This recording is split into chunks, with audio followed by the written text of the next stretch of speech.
Hola, hola. Hey, How's it going?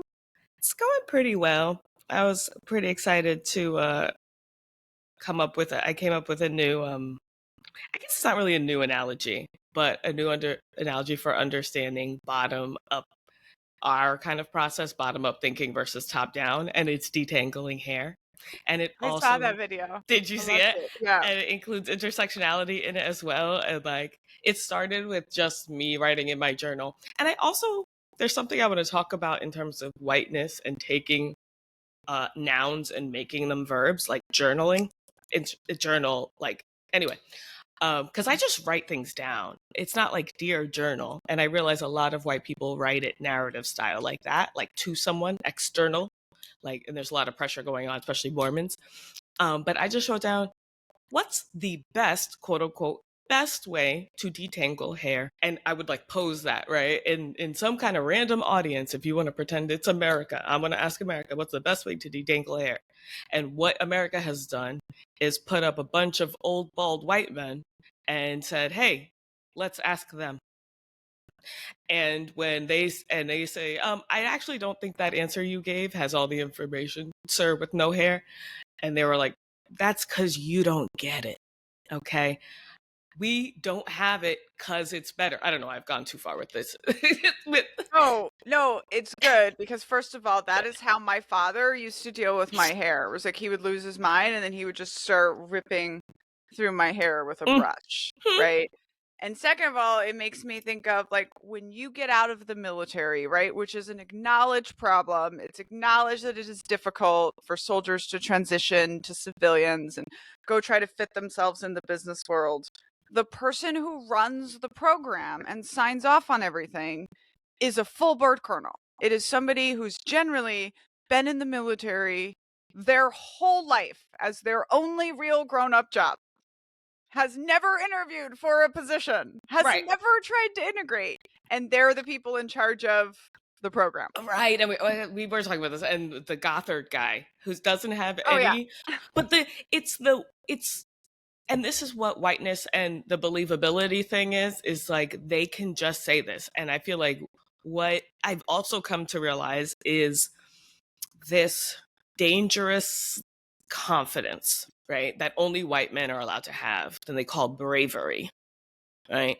They are dangerously confident and have people follow them into places they've never seen on a hunch and a dream and I hope this works out, fake it till I make it.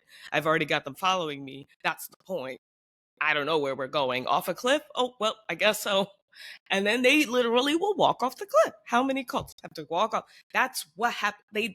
They're not meant to lead, right? We are. But because we have all the information, and I would say even when it comes to detangling hair, Black men aren't even the ones to do it. I have my own personal trauma. I hear coming out in my thing because my dad was given control of my hair once, and he was worse than my mom.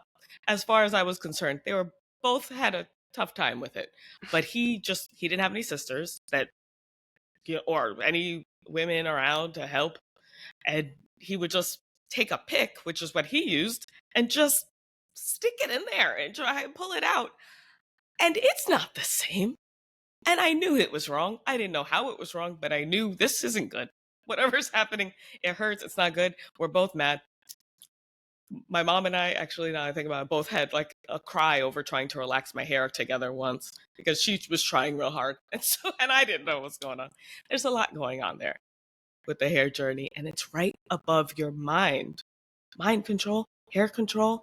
Of course, they don't want this thick curls of awareness to get in. It's a protection. It's interesting. It just goes so far, right? Um, it's I not just just started to make hair. my fuzzy scrunchies on bigger rubber bands. Yes, smart, smart.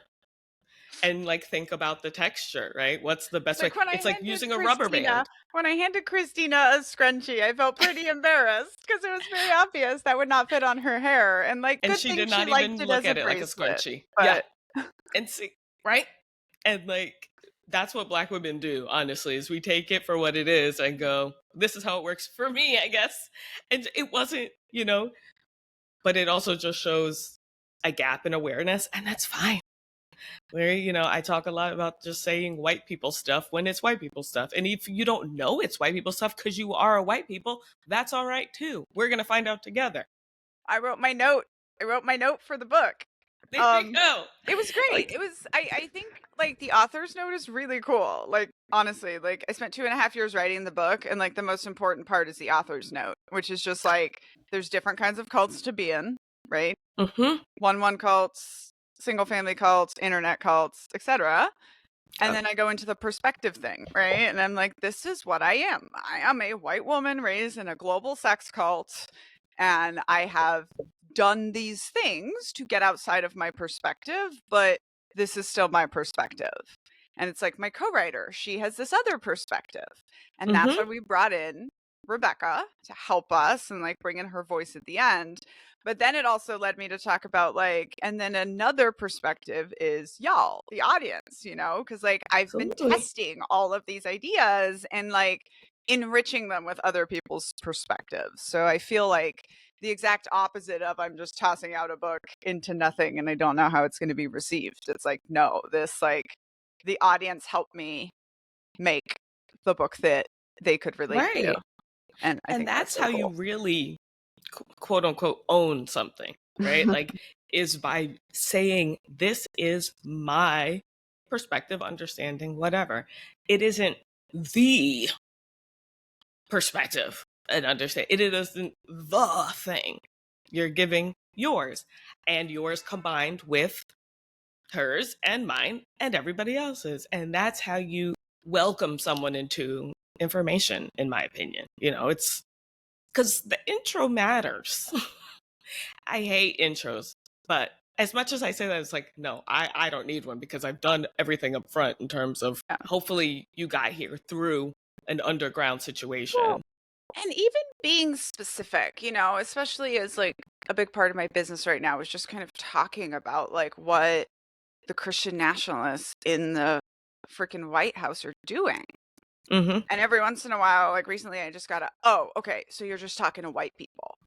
And I'm like, I mean, I'm doing my best to deconstruct my biases and to be inclusive, but also, yeah, it's white people's people in the White House, right? Like, we are the ones who understand these bros, and we are the ones that, you know, to me, it's similar as when people are like, oh, the cult members are not going to understand you. And I'm like, I'm not talking to them. I'm talking to you for you to go get them. You know, like, I don't need to be explaining MAGA to Black people. They don't need to go get their family members out of it. You need to go get your family members out of it. Because you're aware of who you're talking to and why, and there's this whole every woman thing. And like the reader is supposed to be every person. It's like, no, not always. Calm down. Like, it's this world conquering and this worldness that it's weird. But that's just the more is like better. This weirdness of people trying to almost like weaponize perspective. You know, like people will literally ask me, what are you afraid of? Or why are you not more afraid? And I will outline that. And I will even mention like my current privileged place in the world. And they'll still be like, oh, but if you were Hispanic, you would be more scared. Yeah. And it would be a whole different thing. It'd be a whole different question. I would also have a whole different set of lived experiences. That's so weird. Why aren't you afraid? No one ever. What? You know, and it's just making me think of this video I saw, and it seems of someone like, it's a satirical video making fun of influencers with products, and it's a very specific, I wish it would say white, but it's like, guys, I'm so scared to open this. Oh, I've never had this before. And everything, I don't think he even realizes, but like everything is very scary. Everything is like, oh, okay. And like, never. It doesn't also make sense, but this damsel in distress, this like princess treatment that's been kind of trending. I don't know if you see that. Like, that I can't do I've been anything. trying to figure out how to speak about it, right? Because I'm like, I've been terrified. I was terrified in 2012 when a Mormon almost got the White House, right? Like, we've been. What does it do though? But But, like, I was like, they're never asking me, "Am I afraid?" They're saying, like, why am I not getting the satisfaction of, like, watching you run around with your hair on fire?" Why aren't you confirming how I feel Exactly. already? Exactly. And it's this very, like, I know it's American exceptionalism and I know it's whiteness, and I'm mostly only getting it from white women, but it's like this, like, Nothing has happened to y'all. Like literally, and and they keep saying that. They keep saying, "You keep telling us that this stuff is not going to happen." I'm like, and I haven't been wrong yet. Like, it's this nothing weird. has happened to you. And that's why I called the privilege as being pampered to paralysis. And that's what princess treatment has gotten you. And like white knight syndrome. And I don't know if you saw the Disney cruise dad who jumped off the cruise to save the kid. Okay, why is that news? Why was that news at all? And there's, okay, the kid was on the rail. Okay, he wasn't on the railing. The dad put him there. He didn't put him there. They weren't watching. Why are we even? It's all about, is he a hero or is he not a hero? What? We have to I put a mean, label to it. This is, it's, speaking of heroes, it's so funny because I've been telling people this about the military. I'm like, y'all, they told you the action hero was the star of the story and y'all believed it. And you don't pay attention to the boring things like logistics. Like, the things I'm right. telling you could never happen, it's because logistics, right? Like the simple Like it's logistics. like detangling your hair. That the top down doesn't work that way, right? Like it's like trying to put you're hitting the brush at the top of your head and just being like, push it down. Like, well, theoretically, but a lot's going to get in the way of that. The brush is only so powerful, but also if it does work, a lot of your hair is gone. I don't know. There's lots that we could like slow down. Think about people. What has actually happened? Your hair's not on fire. I feel like white people just go to like shave it all off, military, right? Or like they burn it down, military. It's some version of get rid of it so that we can start from. It's also, I think it's the weird cognitive dissonance of, like, knowing things are bad, right? Like, knowing things are bad, knowing that there's, like, I think a lot of, like, kind of like white America that thought we were woke is, like, Yeah, waking up more now and realizing, like, how yeah, things are, yeah, right? And I keep repeating your thing of, like, now you care? Like, now this is, like, but yeah. it's the weirdness of, like, they're disappearing people, right? Like, they're truly trying to harm people. He's trying to take over as a dictator, but we are still, like, going to brunch, living our normal life, doing our normal things. That's the part that is so dangerous. Like the banality of evil, you know? The Um, business as usual. This is the business. This is the business. The whole business is numb. Be numb to others as a morality strategy, or like there are delusions of deserving, right? I've also been thinking like people are going to suffer. What I learned about Mother Teresa and like, what did we think she did? What did I think she did? I didn't think much. I just knew people used her as a reference of like, goodness, but we just saw her around suffering children a lot. Yeah, she thought they were better people because they suffered and then that was it. And some people have to. So she went and did her good deed by being around them. And that's it. yeah. And preaching that this is okay They because didn't need pain actually meds great. because the virtue of suffering, but she sure needed them. Right. She didn't use any, it just like all the I cult hate leaders, her. right? But yeah, yeah. And the mother label, right? And that's why I talk about hoods, right? You just throw a mother on it and say it's a good thing. And now that hood is extra white. I don't care what color she is, right? But it's doing the same thing. Why did the media, right? Why did mainstream allow that to be the case is the other thing, and realizing we have to question things as they come up. And like conquering the world together with someone is a bad goal. Stop having that. Doesn't make you a bad person. Critiquing what you have thought and done doesn't mean I'm critiquing who you are what you mean and your intentions behind doing anything. We're all waking up, you know, and Black people stay woke, white people are getting woke, and that's woken up. Sorry, I'll use, you know, but for us, it's about staying up. It's always been about stay up, stay woke, stay blessed. We're already there, and you guys are waking up. And yeah, mornings are hard. The morning of mourning and stuff, but okay, got to do Mornings it. are hard. You know, Yeah. that's okay.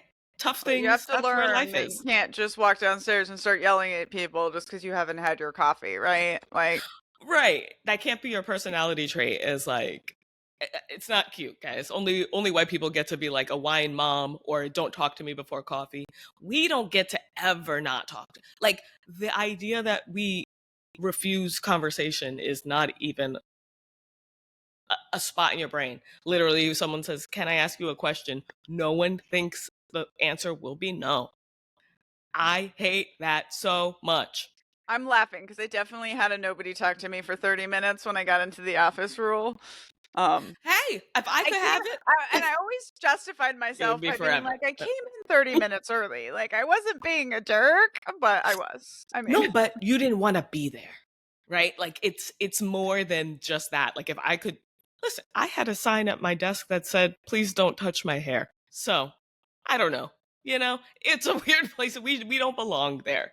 They're wearing yeah. costumes that weren't built for us, meant for us. Just like the Well, military stuff wasn't meant for you. Corporate and it's still pantsuits. funny because you realize how much about it is control, right? Like, no matter how much of it is your personality trait, right? Then I had a baby and a dog, and both babies and puppies are terrible at leaving you alone for 30 minutes just because you haven't decided like you're ready to deal with them. Right? Yeah. Yeah. So, And you like, have to now I'm Mr. finally back to my life where on like weekend mornings we don't talk to each other. We pretty much leave each other alone, and it's nice. But Right. I went through the decade of And sometimes we not got to being able go to control it. we go through that, right? And then we value when we have the space. And that's why Black people are like, "Hey, just leave us alone." It's not even negative. It's just like we don't I don't want to do it. And y'all only know how to have weird small talk, and it's always about like stuff you notice about us. And that's weird. It gets weird so fast. And it's not about a hatred. And I think there's a difference between, well, apathy and, you know, all this other stuff. It's just like we value our space and time, not we actively hate, right? It's not the anti-identity. It's not from that white place of like when you point something out about someone, it is to make them aware and scared and fearful of being seen. It's like, no, being seen is supposed to be a pleasant experience. It's like, I see you. Where white people are like, I see you. I see I'll be you. watching you. Yeah, right. And then they play that at a wedding. Like that's literally they don't listen to the words of the song. Sting was like, "Hey, it's a song about stalking or whatever," and they're like, "Let's get married." Wasn't it a black Yeah. person that changed it to "I'll be missing you" Oh, that's as like Diddy. a memorial That was song? Diddy. Oh, whoops. And that was capitalism. There was a lot going on there. There was a lot, you know, and that's America. All of that, right? Taking advantage of systems and people's emotionality and stuff and made it into something else. It was bad all around. Men all over that, right? And that's always like that's one of the things I've heard said about him, right? It was like he was good at recognizing other people's talent and then just vampiring in there. And Mm-hmm. that's what color me not surprised to find out that his father was in organized crime. Yeah. And you know, like Oh, that's what cult leaders do, right? They surround. I always think it's funny that the stereotype is that the cult wants dumb people. Like, no, they want no. exceptionally talented, high speed young people that they can just take all of the labor from and get all of the glory. You Yeah, they know? can promise something vague and big and in the future, and then they pass that on and give them a little of the power along the way. That's what Clive Davis. He was 24. Clive Davis gave him a record label, and his whole personality is about conquering and colonizing. And he just needed permissions, whatever, and power and what. whatever. You know, a lot of this stuff, and it's just, Um, ooh, right there in can our I ask faces. you, speaking of empowering and Black music, this is gonna be oh boy, but I hope you know I'm coming from a good place. Of course. What do you think about Blue Ivy and the dancing? I have basically strictly seen Black women amazed, empowered, your cousins are watching you, all these great comments, and then I've Yeah. seen the pearl clutching from what I assume is white women. Yeah. And I wondered Yeah. if you had the strength to like talk about it Oh, at no, all. I like this. I like this question because it is complex, right? And it is capitalism. And there is a level of protection that she does give them and that the Black community provides for the kids, whereas in it's less consumery than in whiteness. You know, but at the same time, they're children working. I don't think working is, but they want to be like their mom, and she's an empowering spirit. So I do feel like it's more complex than just, child labor. Yeah. You And want to I be like like your mom, and they're with her. tell the protection thing from the comments. Mm-hmm. Right? Or they'll be like, sometimes people even just like, hey, reminder, she's 13, Yep. and calling her, hey, your aunties are here watching out for you, and like how cool that you're being given the ability to kind of like explore dance and movement and whatever Right. from this space. And I You can tell she immediately wants to do it. understand where I'm like, versus Aerosmith having Liv Tyler dancing topless at 13, right? Like Right. the white way of doing that is very, very different. Woo! Right. And there's background, and Blue cares. They call her the manager, because she's like on top of stuff. She's been into it. There's also something about Blue, and hair again. I don't know how much you were aware of Blue when she was first born and existing as a little Black girl with hair. And people wanted Beyonce to comb it more and comb it. And there was a lot of talk about her hair. And then there was a lot of Black women defending her. Hey, this is a kid, let her be. Um, there is an awareness of full humanity when it comes to Black women as consumers as well. There's also, it kind of coincides in my head of what I've been thinking about Black women as it comes to like cancellations, right? We're here for accountability and addressing things. So right now there's Love Island is very big, right? And there have been cast people who have gone home because of racist past history that has been exposed and things like that. I do seem to feel that there's a difference in terms of the viewership and what they want, because there is a direct correlation between, it's like a live type of thing. It's not live, but people vote and then something happens. They'll tag Love Island a lot and say, hey, she's racist, she's racist, she's racist. And then maybe they do something about it. And then that person gets kicked off the show without real, anything. So that happened recently. And I felt like people are very happy about it. And there's lots of hate given to this person. But Black women would say, yeah, no, agreed. However, all her friends were distancing themselves from her before she even found out this was happening. So they don't have their phones in there. They don't know that the whole world is hating them. And while she's in there, these friends are going, first they're all on her page, they're running her stuff, they're interviewing with Cosmo and Vogue, and now they're distancing themselves. Oh, I could never associate with this. And they're white. She's not. She's not Black. She's not white, but she's got lots of white friends who, and she had things to say about, she said, getting Botox so that her eyes don't look so, what the word was chinky, right? And people had pushed her about it, and she didn't really resolve it. She didn't address it. She wasn't accountable in the past. And I think that's a good reason to have her removed. I think there are better ways to address things than just personal stuff has happened and stuff. But throughout that, Black women will always say, but hold on, she don't have any friends now to hold her when she gets back. Someone, please check on her, make sure her family is there, take her phone. Because the point isn't to cause harm as a result of harm caused. Where are we? We're prison. It's supposed to be, no, she shouldn't be given a public platform if she doesn't, have views that people align with. Okay. But she should still have family and friends so that she has reason to care. I don't know. But it just doesn't go to this place. And because of her leaving, there's this beautiful relationship we get to watch with this beautiful dark skinned Black woman and actually a white guy. And it's been very interesting to see all the Black women be like, so, sometimes you don't get the Black love story you want, you get this. But we're focused on the love story, and so many people are so focused on seeing satisfying images of someone being upset. I don't know why, but when you were talking about like the cancellation versus like we still think they should be okay, it just made me think of the prison thing about Right. how like in white American culture, like if you've been to prison, you're done, right? Like you're done. Like you're They not literally say your gonna life is be in over. middle class or higher class culture again, unless you're super rich, then you can come back. But like, Yeah. and Black communities are not like that.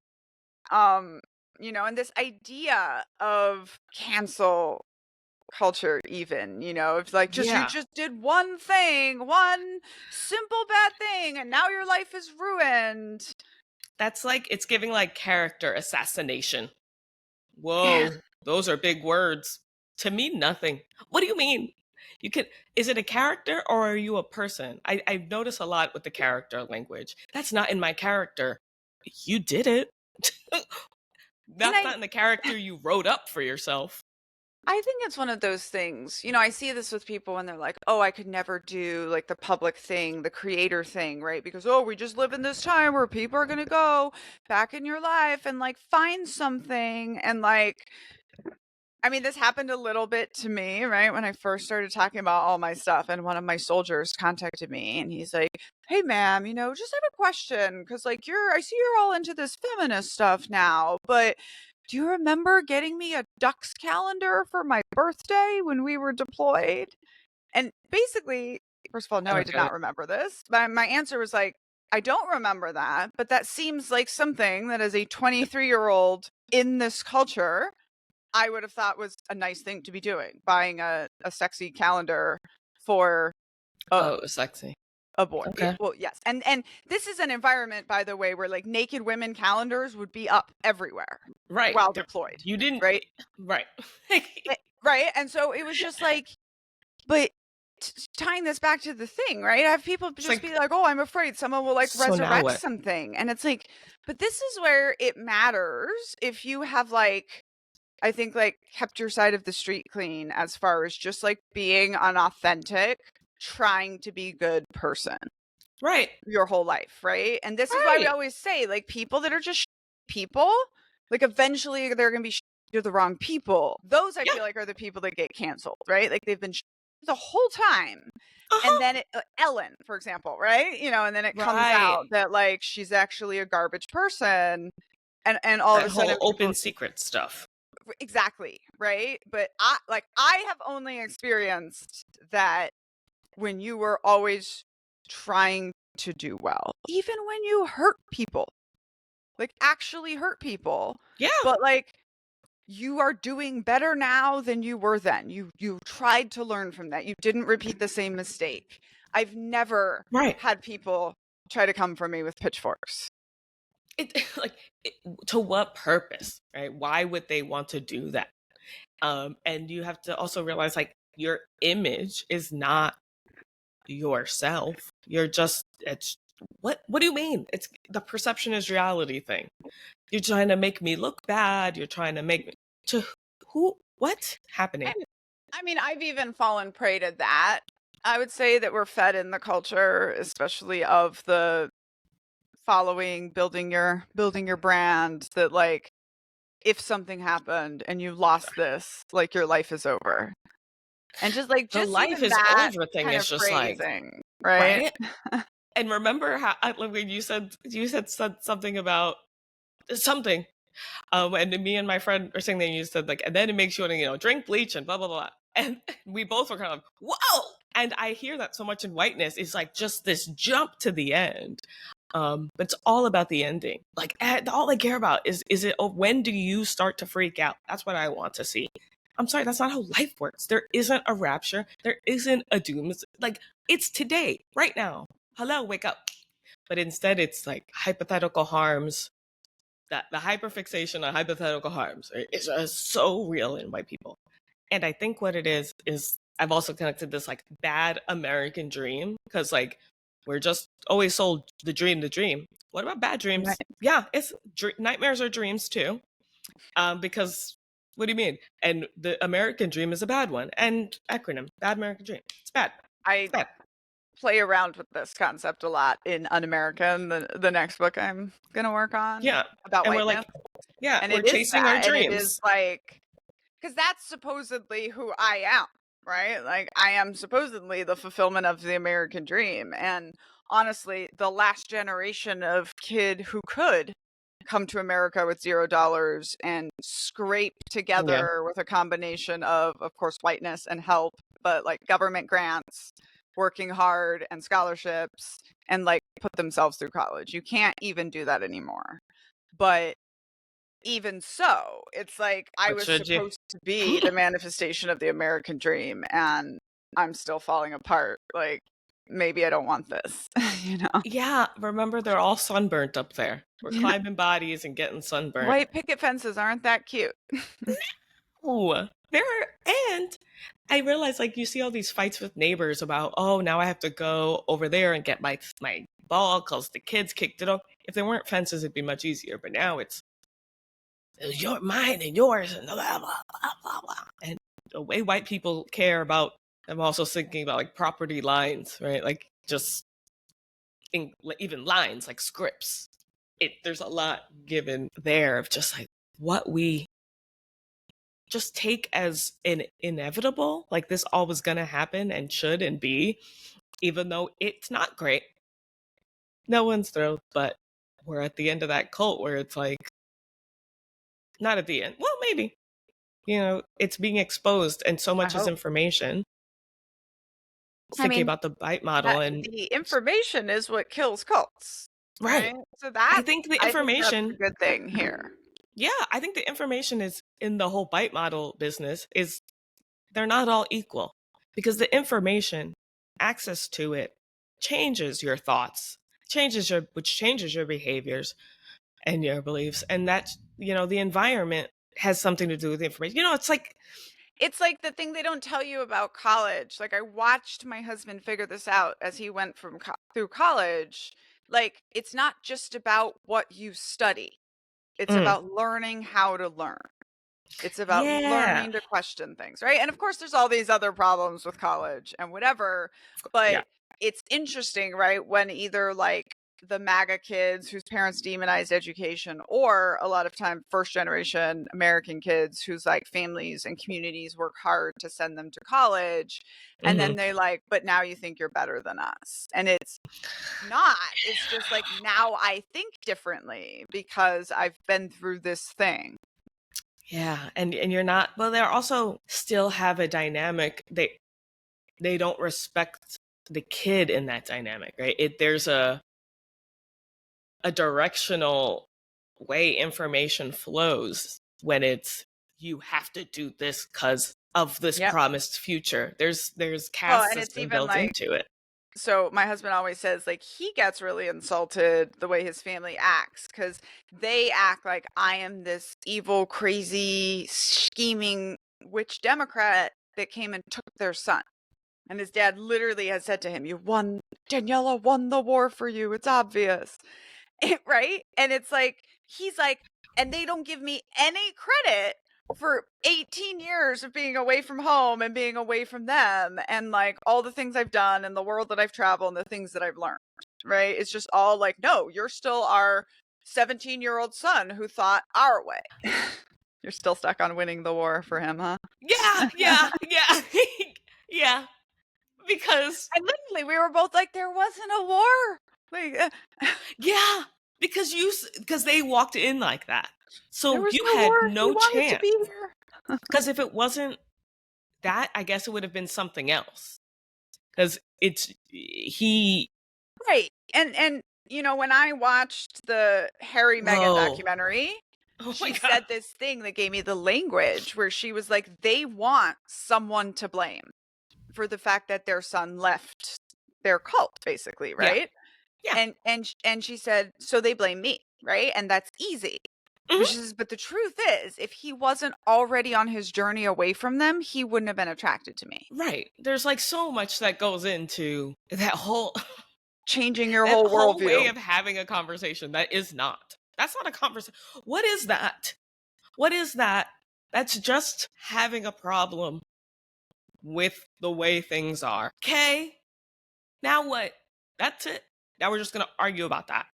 Whose fault is it? It's all fault finding. And like, why? That, Now what?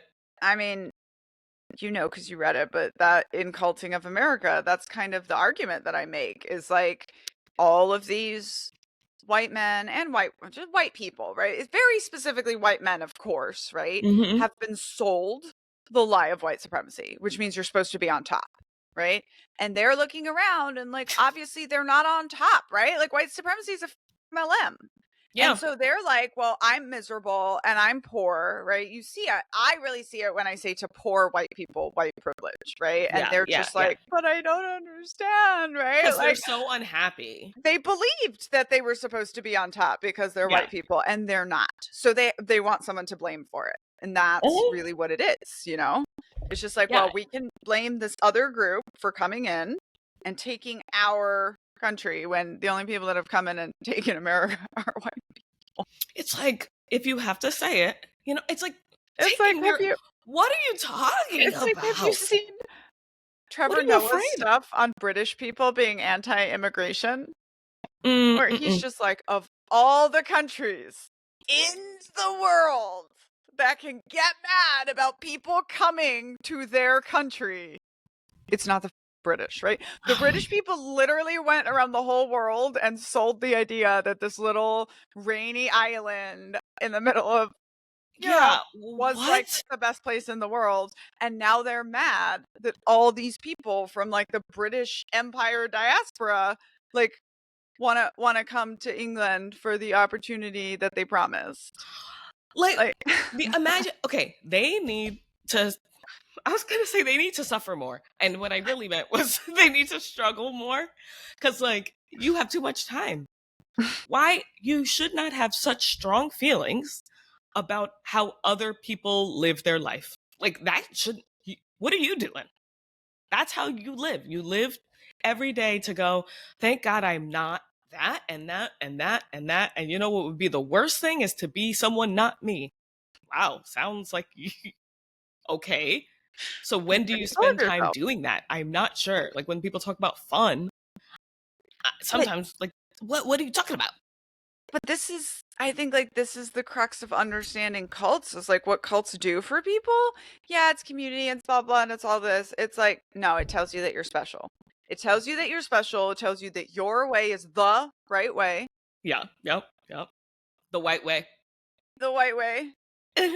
And it like makes you confident in that. And that, you know, I was explaining, I'm like, this is why everyone hates talking to vegans, but they don't know why, but they hate it, right? And it's because of that, like, sense of superiority, you know, that obviously not all vegans have, but many, especially white vegans. Oh, by the way, listeners, this is your reminder that if you have never studied the history of white veganism in the United States, you're not better than anyone. Tied to, shockingly, white supremacy. Yeah. Anything that makes you feel like, because I did this, I am somehow better than another person. Like, I sacrificed. I remember even thinking, like, ballerinas. If you say I'm a ballerina to someone, there's some inherent like sacrifice and skinny and hard, and it hurts in your toes, and there's like respect. You'll get some respect for that. Barely. That's why they're so mad when fat people can dance or can do gymnastics. Have you seen? And aren't trying to not be fat. It was like a viral TikTok of a woman. She looked like she was like a 36-year-old white woman who was a perfectly normal size, not skinny.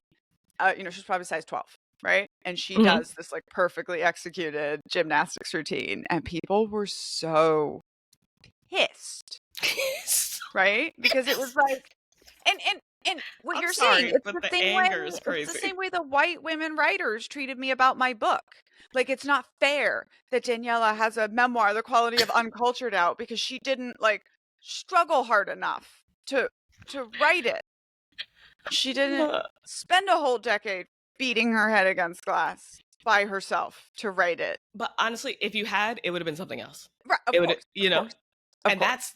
that's it. It's like, if you realize once it's that's a religion or something. I don't know what that is.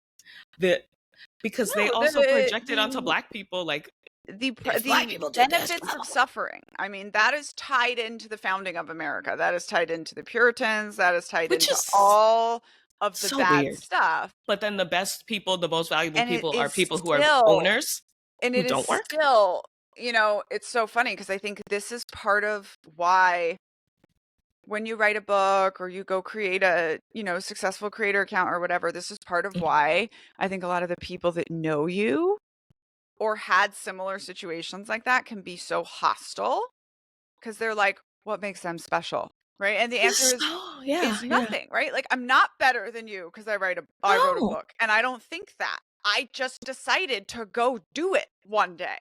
That's the only thing. Like, the only right. thing that made me special enough to have a book was that I went and wrote a book.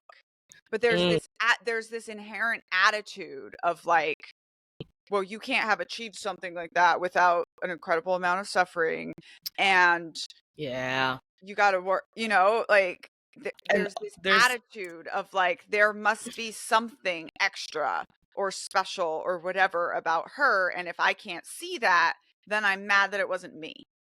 Yeah. And you know what else it is right, because it could have been.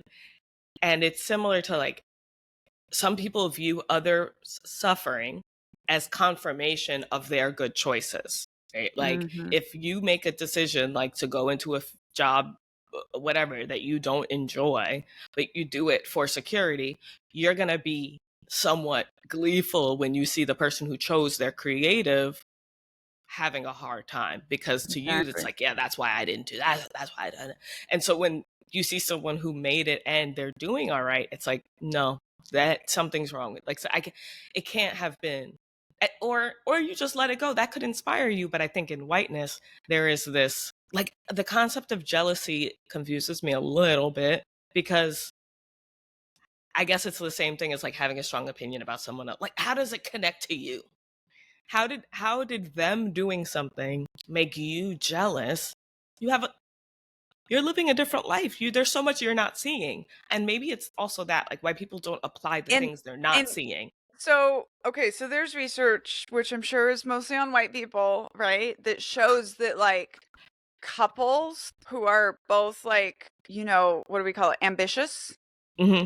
do much, much better if they're in not the same career than if they are. Mm. Because, right, like, so me as a writer and my husband is a scientist, right? Like, he can win a Nobel Prize and I can be in his cheering section the whole time, right? Yeah. But if I'm married to another writer and then they win a Nobel Literature Prize, or whatever, then, like, immediately there's this comparison, which Hmm. absolutely all of which I'm sure is taught to us in whiteness, Yeah. right? But Yeah. it's this very like, oh, well, but I, and it's like, Yeah. I know it's built in. And I will tell you that both my husband and my best friend, when I got my book deal, they both confided in me in the next week or so that they were like, yeah, like, it made me have a moment of being like, what am I doing with my life? But then they kind of like Yeah. railed it back in, and we're fine. And I And think that's a they little were happy different. and supportive of me the whole time, right? But it was Yeah. just that kind of like, and I think that part is natural, right? Like, it's still taught to us by society, but it's Hmm. natural. When I read the book that was owning the market, sold 4 million copies, and I was like, my first thought was, why didn't I write that first? Right? The And then I scarcity. just That's what it is. Huh? There's The a scarcity, yeah. scarcity And then I just mindset. took a beat in a seat, right? And my Yeah. next thought was like, I was like, oh, I can write the next one of those, right? Like, To I'm me, gonna, yeah. instead of taking this as competition or as like, I had a better story than that, like, I'll take this as inspiration. Yeah, proof that the audience is there. It's easier. Yeah, To me, exactly. it's And that's what I think is a choice. Like maybe the yeah. feeling of competition that you get, or that pang of jealousy, or like, I mean, Tia Levings and I, our books go back and forth across each other in the numbers, and I have like her book open right for me, now. for me, Yeah. it's fun, right? That's It's a gr- fun. It's great to know that. And I still see myself, I still, when she was on the New York Times and I wasn't, that was still hard for me, right? that's And so it's like, crazy. I love this book. I support this book as much as I can. It is one of my favorite books, and I think it's better than Uncultured. And still, it's like, I want those But things to happen to me, right? But you don't have to choose to stay there, right? Like, I am also her biggest cheerleader. Where like you can just use that stuff to like motivate you and propel you yeah, forward together. yeah. And I don't think That like part, yeah. we are taught that in Whiteness at all. Right. And I think motivation, I'm like waning on motivation because I think inspiration is a better Is better. way to look Yeah. at it because it is together. You aren't individuals. You guys are coworkers in a way. And Yeah. the better and sometimes people look at coworkers as threats and as competition, especially when it's performance review and then they put that in there. The lists. That list in general, that list made you look at her differently than you imagine there were no lists. Oh my Like God. you weren't keeping track of the I numbers of told sold. I told my boss in my first civilian job that I saw my job as learning how to do everything she could do so well so that I could help her. And like that's an army thing, right? You're always Yeah. supposed to learn your job, your boss's job, and your boss's job. You're always supposed to learn 2 levels up in case people die, right? But that it's in our culture that that's That's what you're why? yeah, because war. But it's Oh, in your that's culture that that's what you're supposed to do. And then I said that to my civilian boss, and she 1000% took that as me saying, like, bitch, I'm coming for your job. I'm gonna take your job. Yeah. Yeah. And I might have even said that. So like I can do your job. But And see, that's I what 100% meant that as supportive coworker. I can help you, or supportive member of your team. I can help you out, but that is not what she heard. well, but see, that's because there is competition The built in. competition. And Yeah. if you could just if there wasn't a threat level constantly there, a fake one that was made so that you don't get close to each other. I feel like that has a lot to do Yeah. with it too. Yeah. Because to me, like on TikTok, anytime someone was doing anti-racist content, no part of me is like, I'm really glad because I know I can push that. That's one More. Yeah. better for me because it's more information. They are so educated. I get to learn more. I get to connect with them more. It builds an audience when there's crossover. It's like only good things. Like when you and I if you do well, no part of me is going to, well, see, and that's where it's like, I kind of get the like, what am I doing part? Because that's interesting, right? But I want to have that experience part, that's not possible. I'm not you, you're not me. There's other stuff that comes with that experience that I think people don't look back on their life enough and go, well, remember that time where I thought this was going to be great and it ended up being like a cult? That's gonna happen again if you don't stop it, and realize like whiteness is competing for your life. Everything is a competition. You're ranked in school. You're ranked. Everything is a competition. Land a man. Do the school is all the schools are. Which school is this? What school are you going to? How quick did you graduate? How did achievement, achievement, achievement? And like, what if it was like I can't even like I wouldn't put you and her. They're just two books. Right. But it makes sense that you were put together now. And that's exciting to me because I'm like, to me, for my causes, I would like us all to keep doing better because if you do better, I Right. do better. Like, that's And it. there's so many things about it. So like we were at the same publisher, and she was like a year and a half behind me. Right. Mm, So it was kind of like Uncultured was the book that was out first. Like I actually remember the first time someone was like, I read Well Trained Wife and then I read Uncultured, and I was like, whoa, that's weird, yeah. But I have simply chosen it's not even chosen. It's just a knowledge of what you're saying, right? Like as soon Yeah. as somebody is done reading my book, they're going to want something else just like that, and I'm going to be like, "Go read Well-Trained Wife." And as soon as someone's done with Well-Trained Wife, they're going to want something else just like that because it's a good book, and then and then she's going to be Right. like, "Go read Uncultured." And we do that and we support each other. And it doesn't matter, of course, like who has what title and who has what whatever, you But know. it does It's something that to us because it happens to me too. also that idea of the silver bullet, right? And I keep Ah, like I always I'm keep so reminding myself, like even the biggest stars have to keep churning out stuff to stay relevant, you know? Like it's a there's bullet. no yeah. A bullet. It's like it, it kills you. It's like getting picked, right? Like pick me. Once the flower is picked, it Start dies. to die. You Yeah. know, it's the beginning of the end. So I honestly, like, when I have those feelings, it's not about shaming yourself for the feelings, obviously, but it's also like, hold on, what am I not seeing? Zoom out to it instead of just reflect, like mirror, because that's not a mirror. What you're seeing is not the whole thing, you know.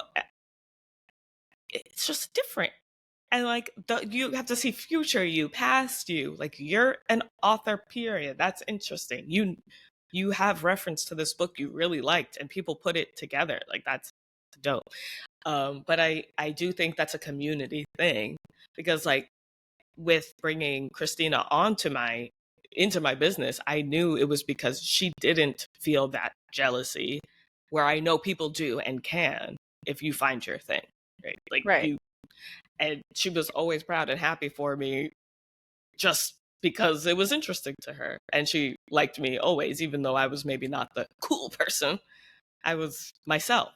But it's seeing that, valuing that, and sticking to it, not adjusting for And I also everyone. think it's like even the people that are your competition, like they're also usually the only ones who can understand the hard stuff that you're Yeah. going through too. You know, like my husband can be supportive of me as he wants to be, but he will never understand why on publishing day I was in my bed going, "Is that it?" But I can Right. text Tia Levings and talk about those things, you know. Absolutely. That's, and I like to see there are certain, like when the Black women were doing the races, I don't know if it was Olympics or whatever, but the track teams, I just love them so much. They're always competing, but at the end they're all hugging and they're so proud for Yeah. whoever won. And it's like, I love that And so much. oh my God, and I wanted to tell you, so today some, white lady Karen was like, "Oh my gosh, what are you wearing?" And of course I made my snappy video, but in the original comment, the white women are on it. They are literally on it. They're like, "No, no, Yep. no, we don't do that here. She gets to wear what she wants." They're all like coming in on it. And I'm like, "Yes, This all is how we right. This practice. You can is like yeah." practice standing up for people when you don't have to. And I think that's very important. And white women should realize that it's not about not doing anything wrong, because that's not possible. Or like, because really what they're trying to do is not do anything. And that's the goal, is Mhm. not do anything. But that's not a thing. You can't not do anything. You're alive, you're breathing, you're living, you're ignoring, you're, distracting, you're doing something. Um, and when you see someone picking on someone that doesn't deserve it, saying something is nice. It feels nice to watch it happen, as Black women, watching people in my comment section or my moderators shut people down really quick is the work. It's saying, no, don't talk to her like that. And whether she can defend herself or not, because I know people say that a lot, and I don't know how I feel about it, but it's like, she doesn't need to defend herself. She doesn't need help from me. like I'm so, I don't know. I'm like, what do I do? And then I realize, But oh, the like whole maybe mean she thing, the does. harsh. Maybe she Yeah, does need the it would help, be you nice. know? I've never Like had it. That's why I can do it. I had another situation last week where somebody tagged me, and usually I don't look at that, right? But I happened to look at this one, and it was on a Black woman talking about how people care more about pets and animals than about Black women. And Yeah. somebody who follows me a lot commented and was like, "I hope you don't think it's all white women, knitting cult ladies out here doing the work." And I just responded. I was like, hey, love you, but we don't need to be telling Black women, you know, how to think. And like, especially on this kind of a post. Right. And the creator literally was just like, thank you so much. I'm sure you realize this is exhausting. You know, and it was just And like, that's big. And yeah. it doesn't, and And that's it like one shouldn't of be, those things but where it is. Yeah. exactly. That's where I always say the things that we need to do are simple, not always easy. And like what, you know, I'm sure in that moment you're like, what exactly do I say? You know, you don't know exactly what to say, but you know that your voice there was big. That's allowed, you know, that's where you use it. And for white women, that's And what I'm that's saying. the It's kind like, of thing it's where I not going to learned look from like here, for us. right? Right. That's the kind of thing I learned from you and from deconstructing instead of just being like, oh, I don't need to be part of this. Because you're not going to be on a Black woman's journey. So what you're not going to learn from me how to deal with, like, you know what I mean? Like, I don't know what it looks like from the outside, but I know when it feels great to have someone step in and go, I got this, please. So you don't have to. And I'll have to remind myself sometimes when I would read my comments, like, actually, no, I really like when someone else comes in and says what I've said so many times. And that's where white women Yeah. can Like show when I'm safe. You can show you're listening yeah. Like when a by male stepping in. veteran just chimes in on one of my posts and is like, yep, she's right. I'm this, blah, blah, blah. You know, they drop their stuff and it's Yep, like, it's obvious, like it's infuriating at the same time because you're like, why? absolutely. Like, why do I need this other person to stand up for me? Like, why is it so unequal? But it still feels really Absolutely. nice because it's just like, whether they stood up for me or not, I was going to have those blows thrown at me. And so it's nice when somebody else comes in and like blocks them. Yeah, it's the that's like the white version of I see you. Yeah. It's just like, but saying something, right? And And I think, you know, you this didn't is have part to. of deconstructing our privilege. I was talking about this in my audience the other day, that this is kind of how we started this podcast, was realizing like, okay, well, if you deconstruct your privilege, everyone can use their voice in some way that doesn't harm them at all. And like, you should Yeah, be willing to use your voice for other people, even if it might harm you. But there are ways that don't harm you at all. Like, right. I can talk about how America treats Black women poorly every day on the internet, and I've tried to do so since then. And nothing has happened to me. Nope. And I use my privileges, and people, you know, white people see me as Black, but you know, I know I'm biracial, and I know I'm Black, and I know that white women will listen to me because I have a cute dog and a white mom, and my face is aesthetically pleasing sometimes when I put it on. So, like, I'm using those things. I'm not leading with those things in terms of this is why they should listen to me, but I know that these things will protect me a little bit more, or at least it has worked in the past. And Black women have said, thank you, because I'm tired of talking about it. Because we see it. I don't know how they don't see it.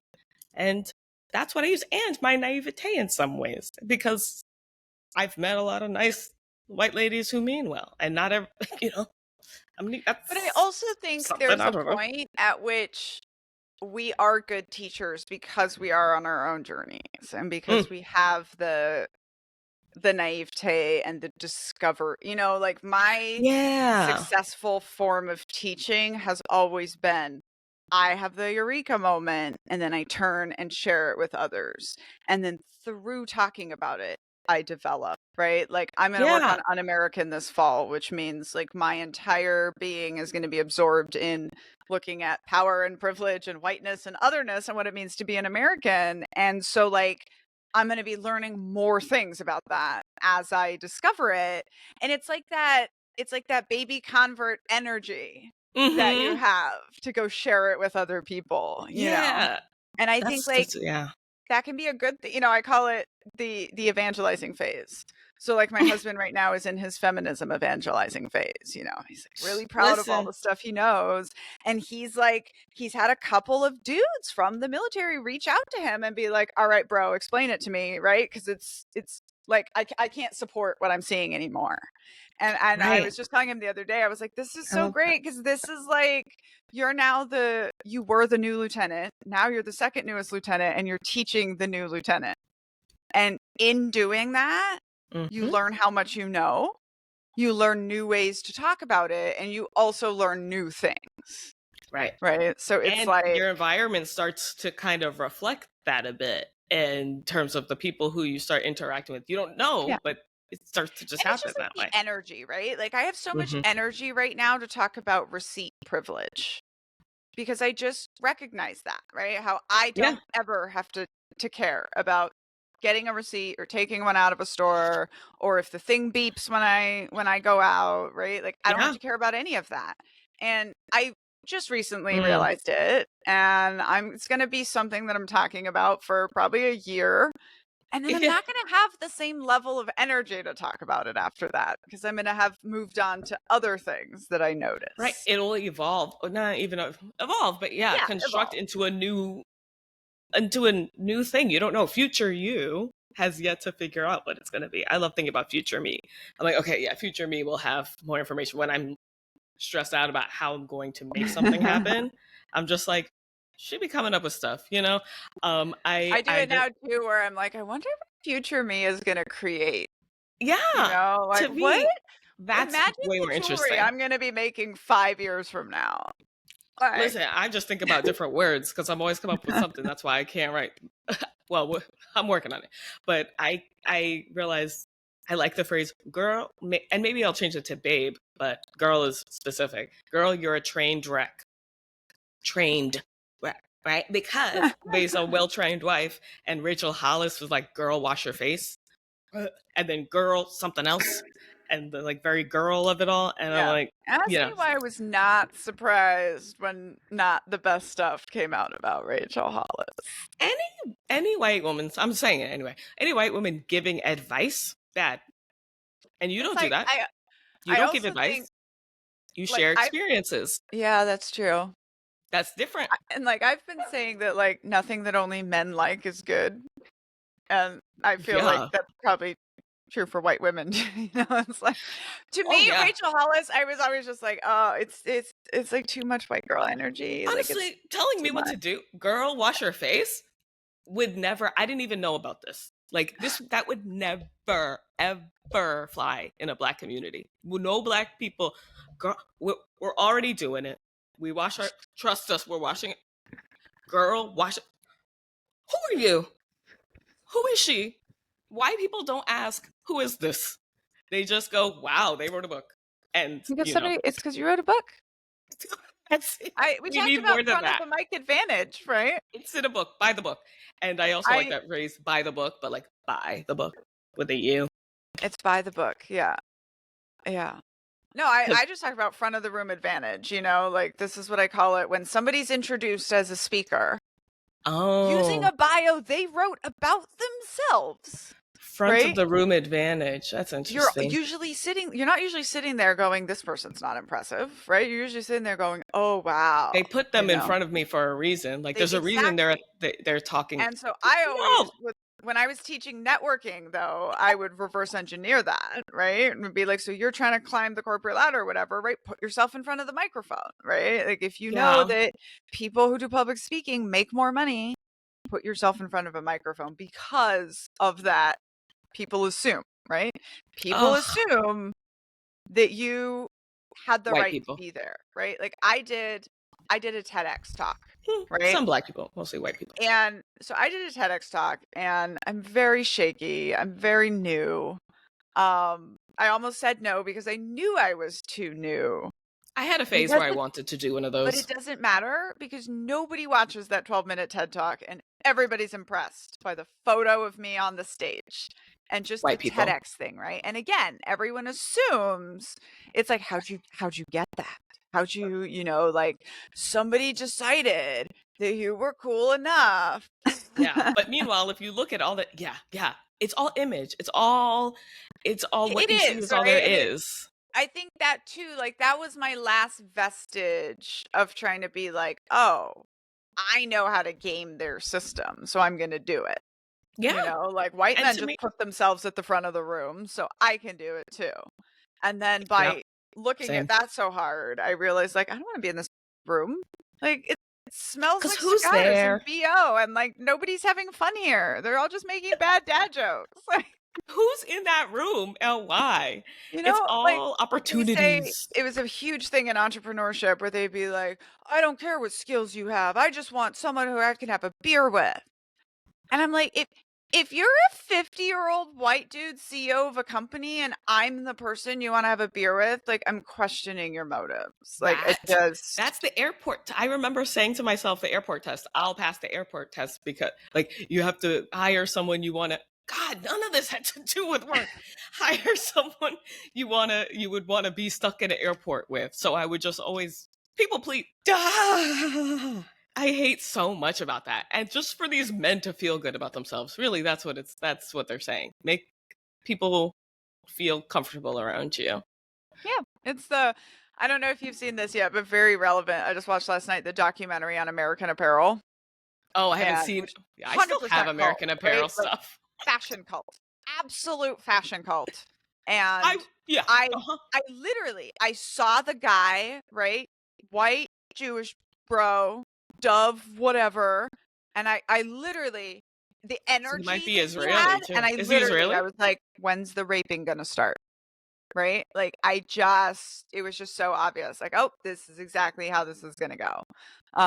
They're gonna do the whole thing. And it's so very... this is the stuff they're still teaching in organizational psychology, right? Like, this is these guys that we're already starting to have all the documentaries about how many people they abused, but it's like, in 2008, during the recession, he was still selling clothes, so success, right? It's like, this is Right. the room you want to be in. Like, we're not talking positive impact. They're just talking profits. People want it. People still want it. Buy it. Want it. Okay. Oh, and it's so funny because he sold his whole mission, right? Which is, we make stuff in America, like, we're not a sweatshop, blah blah blah. It's American apparel. And then toward the end of the documentary, they're like, 42-year-old Canadian, blah blah blah. And I'm like, What? like, See, if you like have to say his it, mission was always right. it was Like, the George Washington's teeth. All the foundational lies. some wooden teeth. It's the wooden teeth all over again. It's Between do you know that Lee Greenwood, who wrote "I'm Proud to Be an American," that song that's considered to be like the heart of America song, he wrote a version for Canada. There is an "I'm Proud to Be a Canadian" version. Oh my and that's capitalism. God. Go for it. Like, he was Oh like, my God. oh. I figured out something else for my musical. When the Cult Baby Kids come out, you know how I'm doing like a mockery of everything? Mm-hmm.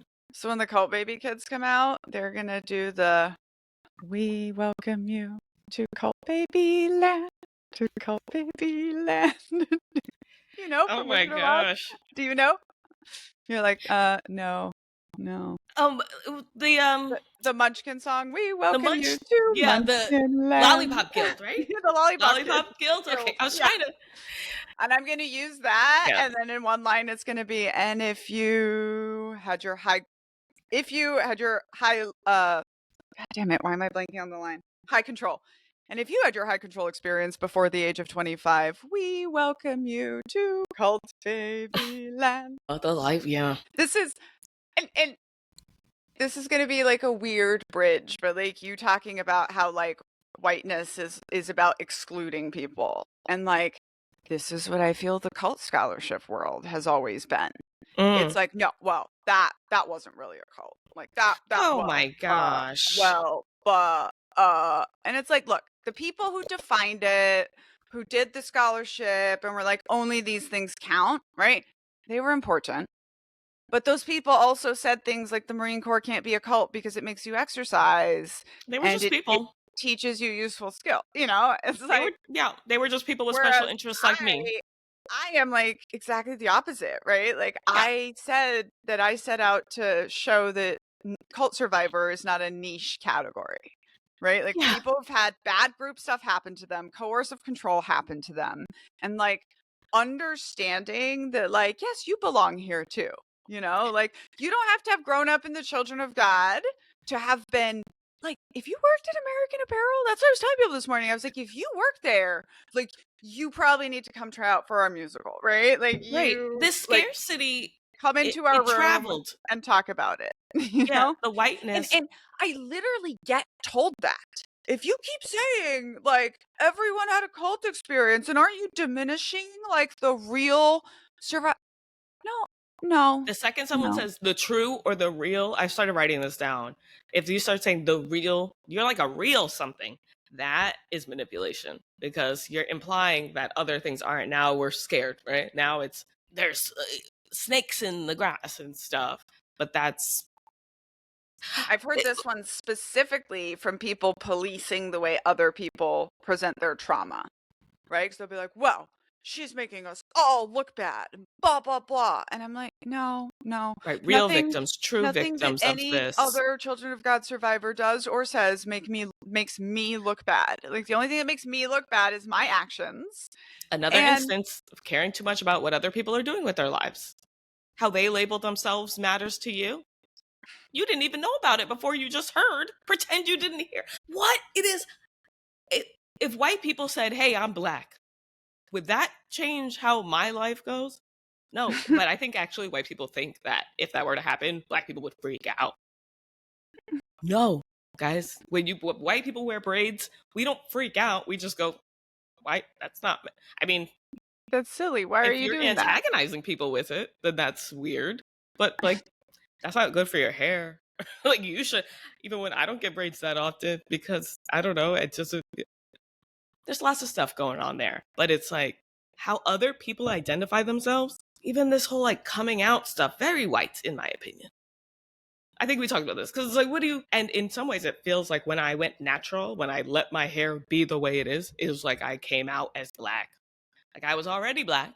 Everyone could tell I was black, but we weren't addressing it. I wasn't but I didn't do it for that reason. I just think that's what started happening and people started treating me differently. Yeah. I didn't know, but social cues and stuff. Maybe that's also part of it with the coming out. Yeah. So just like, why? What do you mean? Yeah. Just be. But the And just scarcity of like, be who is and this? just who cares, you know? Like, I was literally last week, I was wearing this very like on point green outfit, like green pants, green top, green earrings, Nice, and I nice, had my little nice. space buns, and I was like, oh gosh, the moms, like, what are the moms gonna say, right? And I was just like having this discussion with my husband, you know, like, Mm-hmm. and then I walked outside to walk the dog, and I got the best thing ever, which was 30-year-old black dad. Hey, I love your outfit, you know? And I was There you just like, go. I literally walked in my house and I was like, the white moms can say whatever they want because See, and I'm that's when getting you're the good focused compliments on now. right. And that's like when you have community versus group because both things may happen. Those women, you can focus on what might they say, and And honestly, this is the let thing, yourself right? That I was and really like, I'm don't go, walking oh outside at 9 in the morning with this outfit on. People are going to be like, why are you wearing that? Both people were probably thinking that. He was probably thinking that too. You know, it was still like, huh. And it made him look and then he gave me a compliment, you know, like yeah. the. Whereas the fear of like someone will look at you with a negative eye and go, look at her. Okay, I see. Well, but that's the worst thing in a cult, right? Is to be seen, to be visible, to volunteer, to Right. stand out. Don't stand out. If you stand out, like I'm reading into, I had to get a physical copy of her book because I was listening to it, and I was just like, you know, the books that she operates from while she's still in it. I'm like I said, like those books exist too, and they still exist, and you could still buy these books. I don't want to be on a shelf that could touch these books. It was like, ah! You know, I mean, maybe mine will be like a pop out. Like maybe I'll have to just wait for technology to be like hologram and it's me like this. We'll see. But I just think there's so much white women. That's what I just learned about this could do in talking about your experiences as white women because you're the only ones who can. I can talk about being a black woman interacting with you guys and how that is different when you're comfortable and then when you're uncomfortable or something, right? Or like how harm can be caused. But I'm learning from reading white women books. But they're white women books. I just need white women to know that they're white women books. Yeah. You know, and it feels like your book, even Tia, it's like, I don't think she does a whole actually, she does mention whiteness, but she's just talking about her experience. I mean, I was just talking about this with, so the American Apparel, he loved the 48 Laws of Power book, which is just a book about manipulating people, Red flag. right? Yeah. Red And flag. so it's interesting because I talk a lot about Robert Cialdini's book Influence, which is kind of, in a way, it's kind of similar, right? I mean, it is a psychologist, but he's like, this is what influence professionals do. Salespeople, cults, right? Like whatever they are, this is how they use it. And Right. that book was very foundational to me. And we study that, and I refer to that a lot. And every time in every class we would read this, and somebody would raise their hand and be like, is this ethical? And it's funny to me because even now, like, I don't know what it's like to be a cult leader. I study them. I know a lot about them, but I don't learn a tool or a trick or a thing about humans and then say, how do I turn this into a weapon? Right. You know? Right. Like, You don't see it that as piece a is tool not like there. that. So it's like, I can't understand this thing, even though I understand them and how they that are. it Like, I happens. can't understand what makes you want to do that instead of just run a awesome company, you know? Right. But and Like then there's the if you're difference so between good at like, creating motivation and drive, like, why can't you just create it? Why do you then have to use it to exploit people's labor, you know? well, because it's they're focused on themselves. And I do think that those type of people, I think they live, they think about the narcissus, the original narcissistic thing. Yeah. And that he's looking at himself in a lake, right? Or in some body of Yeah. water. And I think we should think about it similar to like a funhouse mirror. Because I used to use the funhouse mirror analogy. I mean, I still would, I guess, in my head. But like where they can move in whatever way makes them look flattering in that moment. And that's what matters. And all they use is funhouse mirrors. And then they bring people into that. You can be in their sphere, but it has to kind of fit however they want, and you need to move so that their vision is however it should be. And then when they separate from their own image, or you come and bring them a regular mirror or something, they're just like, this is wrong, you're messing with me. It's like the way white ladies do bridesmaids. Like, I always thought the whole concept of like, you want your bridesmaids in dresses so that they don't outshine you. So I want my pictures to look so that someone else doesn't accidentally look better than me. Like, what That's kind whiteness. of life That's is that? whiteness right there. They I will wanted my destroy bridesmaids looking as freaking on point as possible so that competition. when we dance and when we take photos, like, it looks great together. Like, Yeah, that's perfect. That's like literally the scarcity of like attention. Like, what you're creating a scarcity and a competition when there is none. You're making your life worse. You're making your pictures and your event a bad experience just on the off chance. You're so focused on what will this being the person center of maybe attention. say, and You're so not focused on being maybe the the center of Black community. attention, Yeah, right? Like, but like, it's supposed to be your day. Like, the bride, the day, my husband, my day. Oh, all the possessiveness and the property lines, I call those too. Like, how dare you? And I'm convinced only narcissists and like white people say, how dare you? I was like, what do you mean? I don't even understand it as a question. I already did it. It's like, that's unheard of. I just said it, and also wholesome. What's that about? I told you, whenever Wholesome. my scarf again, right? Like, I tell them, I invented this thing where I take a scarf and turn it into a cardigan with crochet or knitted sleeves, and then people go, "Oh my gosh, that's so cool! I've never heard of that." And I'm like, didn't I just say I invented it? That is so, and that's a white lady. That's definitely a white lady. I've never heard of that. They don't want to come to my page, okay? Because like, but half of it's gonna be me criticizing something you say every day, and then you feel like I'm attacking you, and I'm not. Or I've never heard of that. I'm sorry, I made it up. They make stuff up. It doesn't even make sense. You spell kernel with all the wrong letters. All right, I'm spelling things that make sense. They rhyme.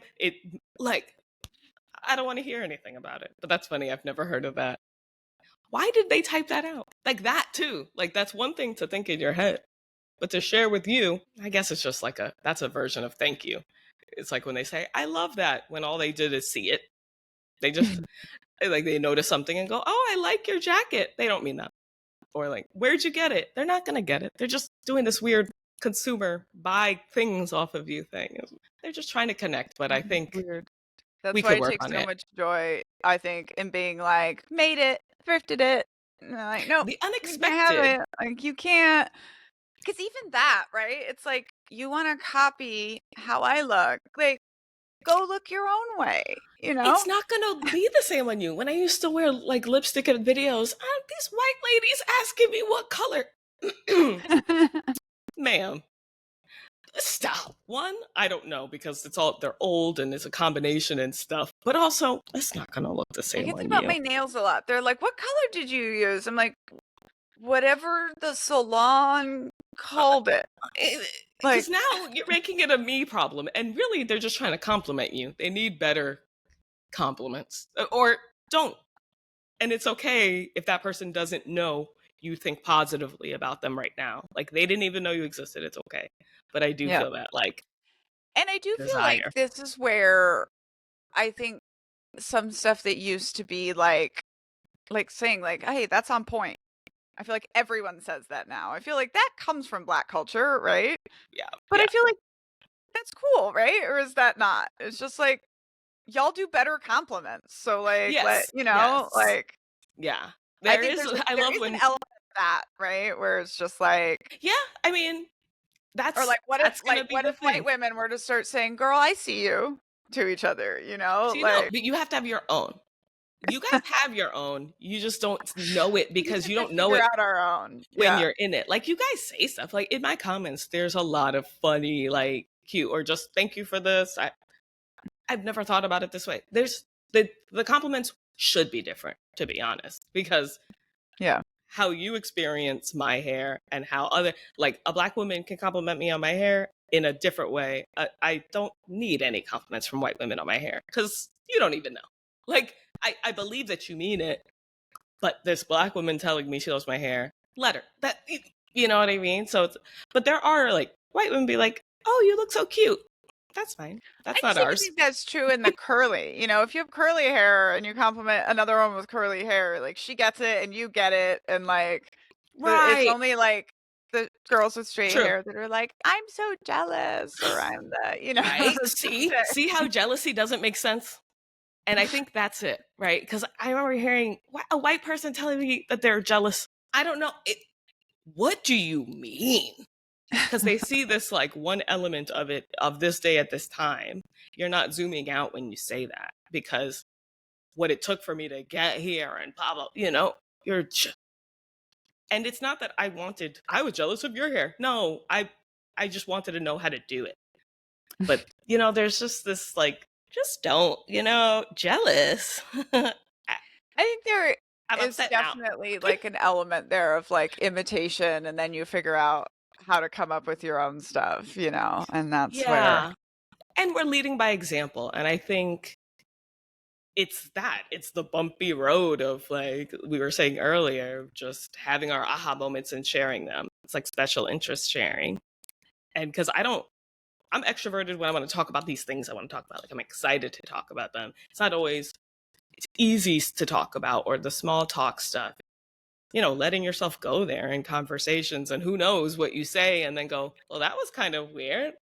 I wonder if that comes from this and not thinking this is my character and my image and this person is gonna clock me if I yeah. Well, and this is part of something. why I tell people like it takes a decade to deconstruct, and that's nothing about you. It's just like it takes time to have these realizations, and then the next one comes after that, and then the next one comes after that, and And it like took time to get us into it. So like of course it's gonna take time to get out of it. It's like someone said it feels like hearing the lyrics to a song and realizing and you have to be in hearing that song to then oh go, oh, yeah, that yeah, is that yeah, about this? yeah, yeah. You I'm can't a bring kind that of up out of person. nowhere. It's really hard for me to like work on my journey with music because I don't. My brain doesn't have the capacity to understand a song till I know the song. So I Right? have to listen to They're it just kind like of like it goes in and over out and and it's like over a and beat and over a vibe. again. And Yep. then all of a sudden I'll be like, oh, that's what it's saying, or Yeah. like And have those mm-hmm, moments. mm-hmm. I actually think that's a really good analogy of like you're listening to your favorite album and you've heard it 13,000 times, but you just realize a line you didn't know or you hadn't thought of that way. And it's like, Yeah, and it's exciting. That should be interesting, an opportunity. That's not like dun dun dun. And I feel like in whiteness, the fear is like, you have to do something about that now. I'm down. You just notice yeah, something in your own experience of life. Now get yeah. into And it. like the fear of punishment, and this is probably its whole own thing, right? But it's like Yeah. we've been handed down this bag of racism and white supremacy, and like we didn't start it. Nobody's even mad at us for that. They just want us to put it down and stop carrying it anymore. But we're like, It, no, but if we put it down, then they're gonna come like stab us. And it's like, no, no, it's the like racism. then you're That just was gonna be that able to keep up better with the rest of the party, you know? Like Yes, it's that weight. You're carrying weights around, and we're like, if you could drop that, and you're like, well, and then you're crying about how heavy it is, and we're like, exactly. So if you could put it put it down, and you're like, how down. dare you tell me what to listen? Okay, you know what? All right, but you keep running up to Black people and complaining about the weight on your back. Yeah, but we were born with like, I used to talk about, like the weighted blankets and all that stuff, and it's on you to drop it Take and it catch off. up. I like that of like Yeah. catch up to us and then we can all hang out together because we're fine.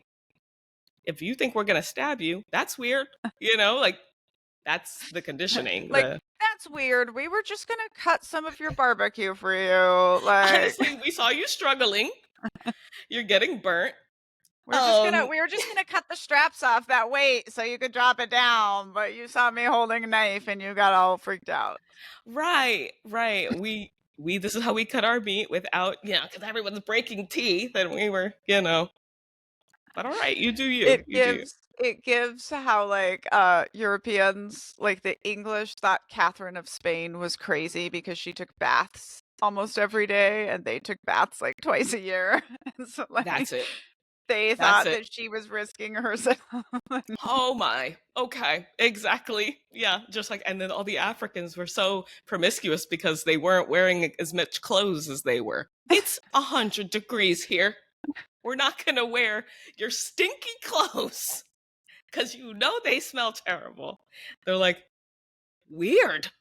These people need our help. And we need to catch up, whiteness. Like the white people and your whiteness, they're separate. You can identify it. It's still with you. But if you you got a white hood on, the only way to not wear the white hood is to, put some color on it, get a little messy, get a little dirty. But you keep ignoring it, it's not gonna just not be white. I don't know. Something about that. Just it's all right. You're gonna be okay. We can see you. That's the other thing.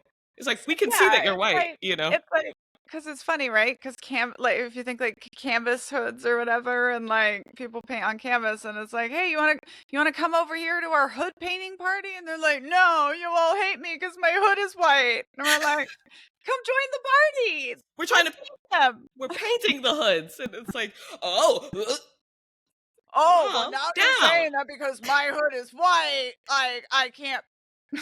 If I said that about your hoods, if I called your hoods white, that would be racist. You'd just be wrong. Cause what? Well, it would be front page news if it was the other way around and I invited you to my make your hat white party. What? Yeah, there's a lot of analogies in there. But it really, like, guys, calm down. So much of whiteness. But I do think it's all about like rapture, end times, canceling. When can I freak out? Why aren't you scared? Why aren't you honestly, I hate that. I hate that for white women because that something about that scared and that video really shook me up a little bit because I'm just like, I do see that as I'm so scared. Oh, I'm gonna try this drink for the first time, guys. I'm so girl. That man doesn't want. It's fine. It's fine. It's fine. It's fine. I'm not gonna get into it. We'll just leave it Girl, there. wash your Girl, wash your face. And it's like I know I would be next to her on a bookshelf somewhere. Like they would put us together because I'm talking to white women, and it'd be, girl, you're a trained wreck. And you know what? Maybe I could stealth in there like that, but I don't think the white women. I don't know. We'll see. We'll see. I do like the We'll trained see. wreck business, but It will all develop. I like it. Yeah. Yeah. I like it. Well, this has been, as ever, an epic conversation. Thank you so much this for your was fun. insights. Thank you for letting me just go off. I can't. I'm always just like, I don't know what I'm just talking, just lots of talking. but I appreciate it. This makes me My favorite feel is just productive. when I say something I'm working out and then I can see your face just go, ooh, and I'm just like, yep, that's whiteness. Okay. Oh, that and this from last week when you were telling me like, oh, people like to just read it and not listen. Oh, my brain has just been. They're like, I don't want to feel things when I listen to the story about you. That's whiteness, but How yeah, dare you make me feel those things. are fun Yep, for me. whiteness. Oh, there's a kitty. Thanks everybody for listening today. Please like and subscribe. Go find Rebecca's Patreon. The links will be where the links are in whatever app you're listening to this on. She has really great tenets of white supremacy that are really, really, really good starting point, but also the video that we just mentioned about detangling was so good. And I think that's also on her Instagram. Yes. Thanks Check so it much, out. everybody.